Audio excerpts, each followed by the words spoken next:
大家好，今晚咧我就比較得閒啦，咁就有時間跑下馬啦。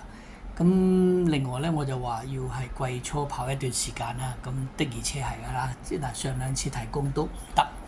咁呢次咧都係冇賽績嘅，不過咧我諗下有得諗。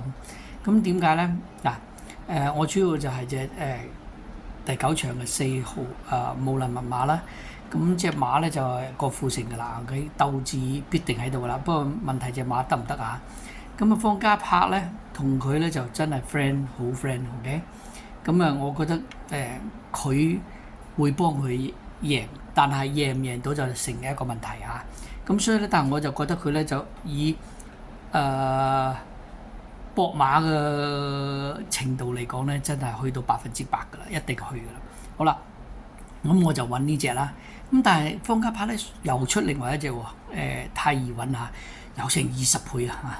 話呢隻馬我又唔明點解喎，真係俾佢孭晒飛。咁係咪完全唔得咧？就好難講啊！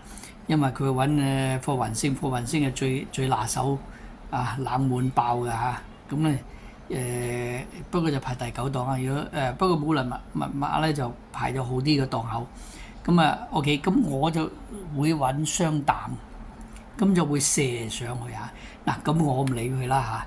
如果武林密碼真係贏，咁贏少啲啦，口孖寶。咁但係如果佢調翻轉另外嗰隻係跑入嚟嘅話咧，就算跑入第2啊，安慰獎都好分嚇。咁咧，但係第8場咧，咁咧就係大熱門就祝福。咁你知道啊，而家大熱門都有機會死㗎嚇，冇得傾㗎嚇。咁2.9咁，但係我又唔可以劃咗佢嚇。咁第2隻咧我揀翻潘頓嗰隻啦，就有少少博彩，即係有4.9。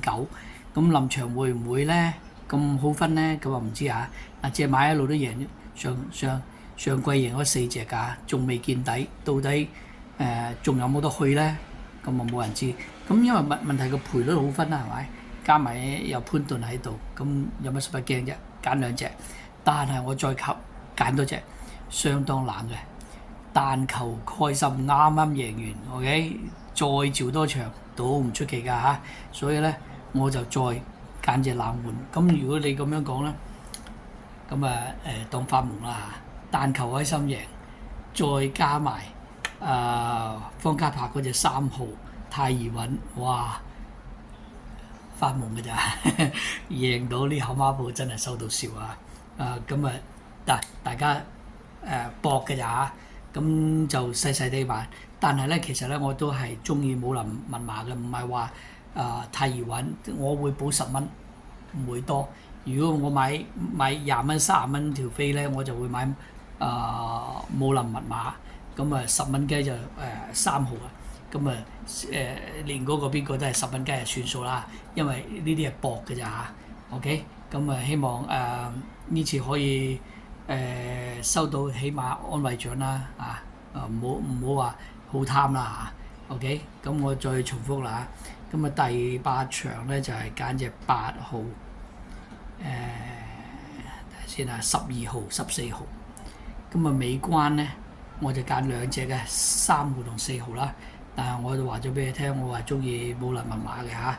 咁3號咧就波冷嘅啫，10蚊一條飛算數啦嚇。OK，咁祝大家好運，拜拜。